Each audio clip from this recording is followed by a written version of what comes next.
राज और सुमन की शादी को लगभग 3 साल बीते थे। इन 3 सालों में न जाने कितनी बार इनकी लड़ाई हुई, कितनी बार इनका प्यार हुआ, लेकिन ये दोनों एक दूसरे से कभी भी अलग नहीं हुए। दोनों एक दूसरे की ज़रूरतों को समझा करते और एक दूसरे के साथ अपने जीवन को आगे बिताने लगते हैं। दोस्तों, अब की बार जब इनकी शादी की सालगिरह आती है तो पत्नी अपने साथ 2 डायरी लेकर आती है और अपने पति को एक डायरी देते हुए कहने लगती है कि जितनी भी मेरे अंदर कमियां हैं, जितनी भी खामियां हैं, जो भी आप मुझसे चाहते हो वो सब आप इस डायरी में लिखना।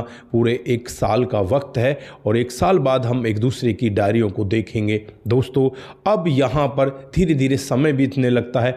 1 साल का समय बीत जाता है। 1 साल बाद जब पति अपनी पत्नी की डायरी को खोलकर देखता है तो बहुत सारी उसमें शिकायतें लिखी होती हैं, और जब पत्नी अपने पति की डायरी को खोलकर देखती है तो उसमें कुछ भी नहीं लिखा हुआ था, वो बिल्कुल खाली थी। लेकिन यहाँ पर जब लास्ट पेज उसका ये खोलकर देखती है तो बस ये रोती रह जाती है और दौड़कर अपने पति के गले लग जाती है। दोस्तों, क्या उस डायरी में लिखा होगा? अगर आप लोग भी पूरे मामले को डिटेल से जानना चाहते हैं तो वीडियो को ज़रा सा भी स्किप ना करें, लास्ट तक वीडियो को ज़रूर देखिएगा। आगे बढ़ने से पहले हमारी वही रिक्वेस्ट कि जो हमारे चैनल के साथ नए हैं कृपया करके चैनल को फॉलो कर लें, बेल आइकन को जरूर प्रेस करें। नमस्कार, जय हिंद। आप देख रहे हैं APH न्यूज़ राहुल रावत के साथ। दोस्तों, आज की जो हकीकत की घटना आप लोगों को बताने जा रहा हूं, ये पंजाब के लुधियाना की हकीकत की घटना है। यहाँ पर राज और सुमन जो दोनों पति पत्नी होते हैं और आज से 3 साल पहले इनकी शादी हो जाती है। शादी होने के बाद बीच में कई बार इनके मन मुटाव भी होते हैं, कई बार एक दूसरे से ये लड़ते भी हैं। और फिर यहाँ जो अभी पिछली सालगिरह इसकी गई थी उस पर 2 डायरी सुमन ले आती है और अपने पति राज को एक डायरी देते हुए कहने लगती है कि जो भी मेरे अंदर कमियां हैं, खामियां हैं, जिन चीज़ों से आप परेशान हैं, किसी भी तरह से आपको अगर कोई दिक्कत हो रही है तो इस डायरी में आप लिख कर रखना और 1 साल बाद हम ये दोनों डायरी खोलेंगे। दोस्तों, अब यहाँ पर समय बीतने लगता है और धीरे धीरे करके दोबारा से उनकी वही शादी की सालगिरह आ जाती है।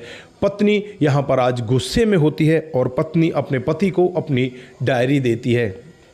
अब यहाँ पर राज सुमन की डायरी पढ़ने लगता है तो उसमें जो सबसे पहले लिखा था, तुमने पिछले 7 मेरी मम्मी डैडी के जन्मदिन पर मुझे गांव नहीं भेजा था, मैं वहां पर नहीं गई थी, मैं तुमसे बहुत ज़्यादा नाराज़ हूं। दोस्तों, पहली बात तो ये लिखी थी। दूसरी बात उसने लिख रखी थी कि करवा चौथ पर तुमने मुझे साड़ी नहीं दिलाई और मेरा मन यूं कि यूं ही रह गया, और हनीमून पर तुम मुझे घुमाने के लिए ले जाने वाले थे कि मैं तुम्हें शिमला घुमा कर लाऊंगा, आज तक मुझे तुम शिमला घुमा कर नहीं लाए, मैं तुमसे बहुत ज़्यादा नाराज़ हूँ। दोस्तों, इसी तरह की बहुत सारी शिकायतें उसमें डायरी में लिखी हुई थी। पूरे पेज कम से कम 10 भरे हुए थे दोस्तों। और उसमें एक चीज़ और लिख रखी थी, पिछले शनिवार को हम दोनों बाजार गए थे, मेरा गोलगप्पे खाने का मन था लेकिन तुमने ये कहकर वो टाल दिया क्योंकि बाहर के खाने से पेट खराब हो जाता है। जब मैं बहुत ज़्यादा गुस्सा हो जाती हूँ तो रात को तुम मेरे लिए गोलगप्पे लेकर आए थे।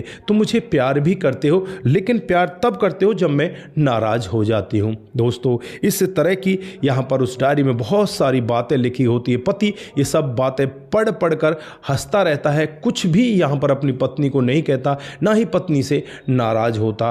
और अब यहाँ पर जो पत्नी है उसका नंबर आ जाता है, वो डायरी को पढ़ने लगती है। जैसे ही डायरी का पहला पेज खोलकर देखती है तो उसमें कुछ नहीं लिखा होता, वो तो खाली होती है। वो अपने पति पर नाराज़ होने लगती है और कहने लगती है कि राज, तुमने मुझे बहुत ज़्यादा नाराज़ कर दिया, तुमने इस डायरी में कुछ भी नहीं लिखा।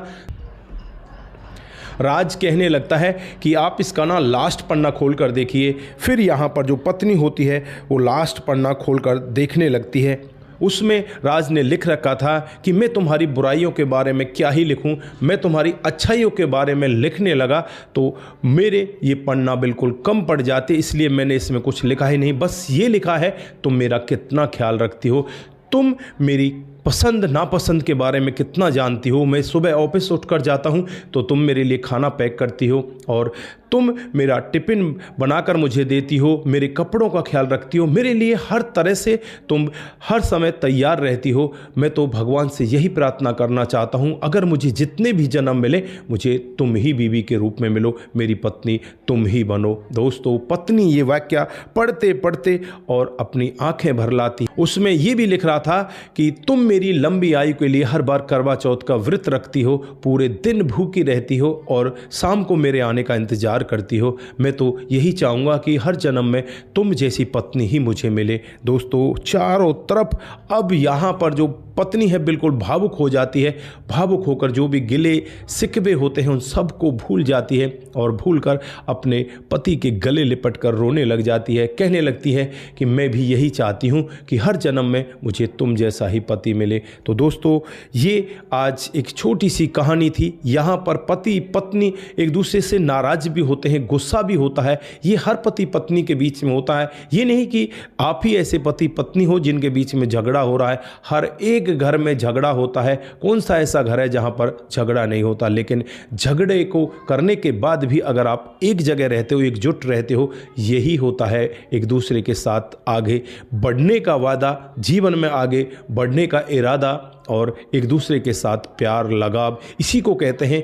दोस्तों, मैं यहाँ पर इस छोटी सी घटना के द्वारा आप लोगों को यही बताना चाहता हूँ, पत्नी अगर आपके लिए सच्चे दिल से आपका इंतज़ार करती है तो आपके लिए हर समय आपके कामों को करती है। आप सुबह उठकर ड्यूटी पर जाते हैं, आपके लिए खाना बनाती है, सारा काम करती है, तो आप भी अपनी पत्नी को कभी धोखा मत दीजिए। अपनी पत्नी के साथ खुल मिलकर रहिए और अपने जीवन को आनंद में आगे बढ़ाते रहिए। तो दोस्तों, ये थी आज की एक छोटी सी कहानी। आप लोगों को कैसी लगी? अगर आपको ज़रा सी भी पसंद आती है तो दोस्तों के साथ ज़रूर साझा करके जाएँ। आज के लिए बस इतना ही, फिर मिलते हैं किसी नए मोड के साथ। तब तक के लिए आप अपना ख्याल रखें, परिवार का ख्याल रखें, सतर्क रहें, सावधान रहें, रिश्तों की अहमियत को जरूर समझें। नमस्कार, जय हिंद, जय भारत।